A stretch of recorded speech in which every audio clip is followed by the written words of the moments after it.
When someone leaned in to hug him, his body froze.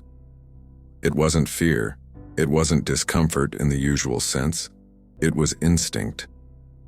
He stepped back politely, offering a small smile, pretending nothing had happened.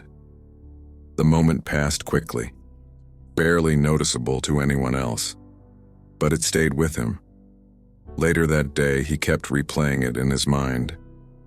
The hug had been natural, kind, unforced. So why had it felt unfamiliar? He tried to brush the thought away, but the question lingered longer than he expected. He realized this wasn't new.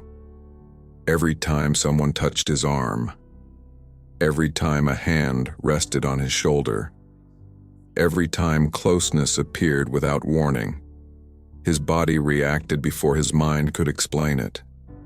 It wasn't rejection, it was absence. As the memory unfolded, his thoughts drifted backward to a childhood that looked normal from the outside. There was food on the table, there were routines, there were conversations, but there was no touch. Goodbyes were spoken, not felt. Comfort was offered through words, never through arms. He couldn't remember being hugged before school, or after a hard day, or when he needed reassurance the most. At the time, he didn't question it. Children assume their world is normal. So he adapted. One afternoon stood out more clearly than the others. He had come home overwhelmed, too young to explain why, but old enough to feel heavy inside. Without thinking, he reached for his mother. She stepped back slightly. Not with anger, not with intention, just distance. She continued speaking, unaware that something had quietly closed inside him. From that moment on, he stopped reaching. Not consciously, not defiantly. He simply learned. Touch wasn't his language. Affection wasn't something he should expect.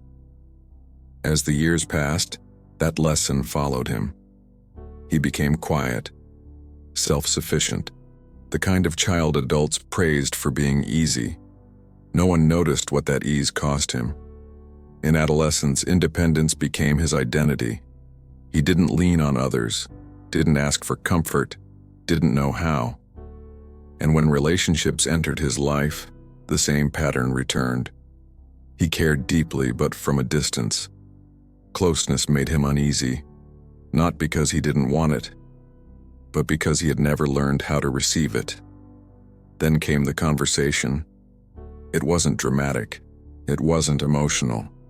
Just an ordinary moment with someone who barely knew his history. They spoke casually until the person paused and said something simple. "You always pull away when people get close." The words weren't cruel. They weren't accusatory. They were observant. For the first time, he didn't feel defensive. Instead, something shifted. Memories aligned. The frozen hug, the quiet goodbyes, the childhood without touch. It wasn't that love had been taken from him. It had simply never been offered in the way he needed to learn it. And so he grew up adjusting his expectations. Not out of bitterness, not out of resentment, out of survival. He realized then that he hadn't become distant by choice. He had become careful. Because when affection isn't given, the safest thing a child can do is stop waiting for it. He learned not to expect love.